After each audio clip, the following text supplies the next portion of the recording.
Crawford, nobody told Crawford to say anything. Crawford's his own man doing his own thing, and that's how he feels. And we'll see how this thing plays out in the next couple of years. Dana White is making his stance crystal clear in the escalating war between Terence Crawford and the boxing establishment. He is not hiding behind vague comments or PR-friendly statements. He is speaking directly, shutting down every rumor suggesting Crawford's refusal to pay a $300,000 WBC sanctioning fee was some kind of staged act orchestrated by the UFC. According to Dana, Crawford's rebellion is real, raw, and entirely his decision.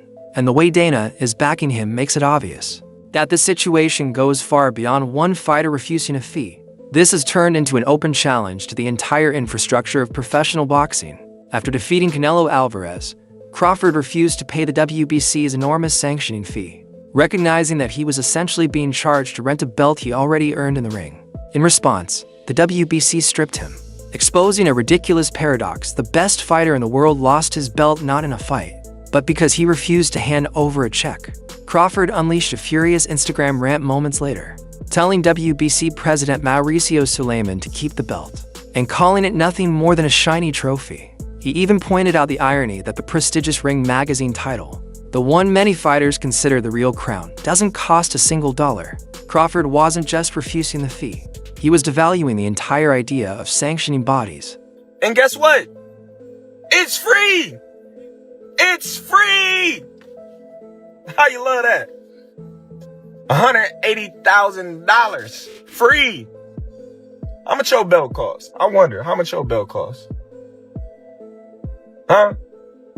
I don't see no receipts on your belt. It's crazy. Y'all be having so much taxes on these belts. You got some nerves. It's crazy that you can sit up there and have all these belts. You know, you got the WBC silver, the WBA intern, the whatever belt y'all got, and you taxing these fighters every time they fight, and you claim that you for these fighters. You're not for these fighters. You probably worse than the promoters. But hey, I wish you the best. While boxing insiders panic, Dana White appeared at the UFC 323 post-fight press conference with a grin that said everything. When the media confronted him on December 6th about the situation, reporters immediately brought up the growing theory that Dana White and his partners at TKO were secretly pushing Crawford to rebel in order to destabilize the old boxing system. Turkey, I hope y'all get that done, man. I hope y'all get that done so we can all see, you know, people face like this guy, you know, go away from boxing because they ruin the sport with all these antics that they do. You know, they got they ranking systems when people be mandatories for years, like Benavidez. You know, they don't strip these fighters, but I give credit to the IBF. They stripped me. They ain't even give me time. They stripped me, pop me, even though I wasn't, you know, coming back down the weight, but you know, they handled their business. They did what they were supposed to do. The WBC, you ain't never see them strip no Canelo for the Benavidez. He was what, mandatory for like 2 years? It's crazy. But, you know, that's that favoritism shit. Dana didn't dodge the question.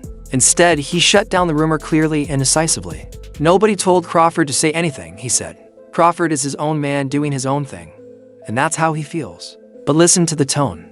Dana wasn't upset. He wasn't distancing himself. He was defending Crawford's outburst. He framed Crawford's refusal as a moment of truth, a moment where a top fighter finally recognized that the system meant to crown champions was actually taxing them into submission.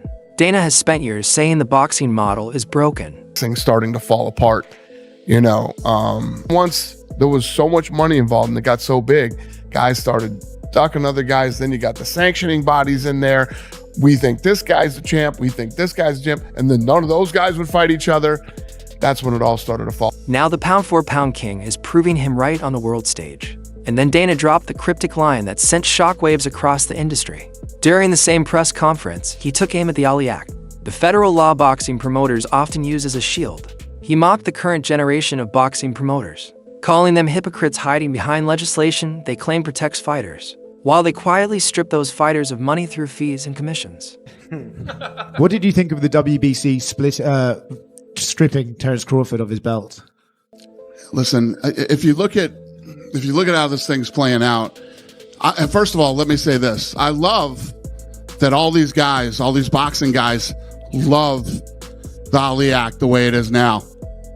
I want to see how many of them actually stay there and do that version of the Ali Act instead of the add-on that we're going to do. You know what I mean? You don't have to be a fucking rocket scientist to see what's going on with all these guys. All these guys that are crying the loudest are the fucking problems. They're the problem, every one of these guys. And, Crawford, nobody told Crawford to say anything. Crawford's his own man doing his own thing, and that's how he feels. And we'll see how this thing plays out in the next couple of years. Are you surprised by this frosty reception from the other boxing promoters? No, not at all. Not at all. But here's the thing that's great for fighters is that Dana added, "I love that all these boxing guys love the Ali Act the way it is now. I want to see how many of them actually stay there. I guarantee you they won't." That statement wasn't random. It was a direct warning. Dana was suggesting that the moment the Ali Act stops being profitable for promoters, they will abandon it instantly. His message was clear. The people pretending to care about fighters' rights are the same ones, bleeding those fighters dry. Crawford's refusal to pay the WBC wasn't just a protest. It exposed the entire structure. In boxing, everyone gets their cut before the fighter does. The promoters, the middlemen, and most notoriously, the sanctioning bodies. Dana has no sanctioning fees in the UFC. He knows fighters are noticing. This naturally leads to the elephant in the room, Zuffa boxing. While Crawford isn't locked into a long-term contract, the Canelo fight was promoted with Zuffa boxing's backing and the financial muscle of Turki Al-Sheikh. That means Crawford is already aligned with the new era. They have options, All these promoters are saying the Ali Act is perfect and this is the way it should be. I want to see them all stay in it. I want every one of them to stay in the Ali Act as it is now for the next however many years. I fucking guarantee you they won't. An era built by people with billions of dollars and absolutely no interest in protecting the old guard. A theory circulating in private circles is that this moment is a stress test. If the biggest star in boxing refuses to pay any sanctioning fee, then still dominates headlines, sells out arenas, and crushes pay-per-view numbers, the sanctioning bodies lose all real leverage. If Zuffa and TKO can continue making mega fights without WBC approval or their green belt, then the WBC suddenly becomes irrelevant. Dana White isn't just defending Crawford. He's watching the old boxing world collapse under its own weight, and he knows he doesn't even have to push. The environment he is building gives fighters the power to decide for themselves. They're realizing they don't need the alphabet organizations to validate their greatness. Meanwhile, the WBC is panicking. The moment they stripped Crawford, they immediately ordered a fight between Hamza Shiraz and Christian Billy for the vacant title. A desperate attempt to pretend everything is normal.